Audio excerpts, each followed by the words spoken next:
High Limit Racing releases its schedule for 2025. I offer up some thoughts on the 61 race slate on today's edition of the Sprint Car Unlimited 90 at 9. First and foremost, I think Brad Sweet and company did a pretty good job putting together a schedule for next season. My overall impression, Sweet and his staff took good notes. They realized what worked and what didn't, and they applied it to next year's list. As I said, there's 61 races across 20 states. There are 14 new venues that weren't on the 2024 grid.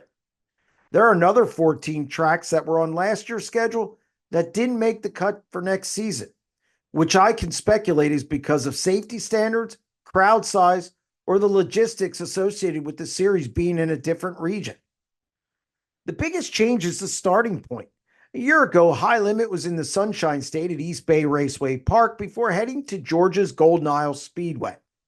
Next season, the series kicks off in March with an interesting two-day show at the dirt track at Las Vegas before heading to the West Coast for a spring swing that includes 3 races in California, 2 in Arizona, and 1 in New Mexico.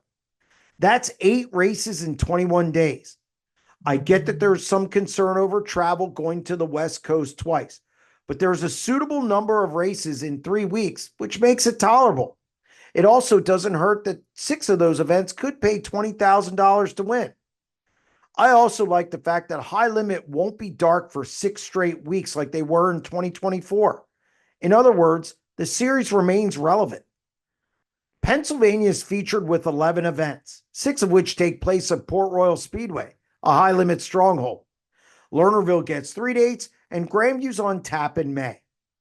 Path Valley is also an interesting September offering. Drivers have been clamoring for a national series event at the quarter mile, and Sweet delivered. It should be well attended, and I can only hope that they have enough seats for this to be financially viable.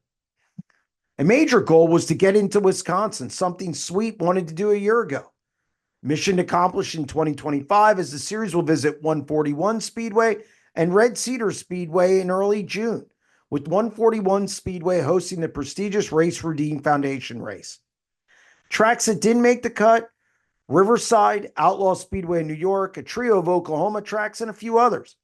The one surprise on that list, I-70 Speedway, but those events struggled with attendance last year. Still, this schedule has variety, big money, and a few more announcements to come. It seems High Limit has checked off all of the boxes. That's going to wrap up this edition of the Sprint Car Unlimited 90 at 9, and we'll be back tomorrow. Stay tuned.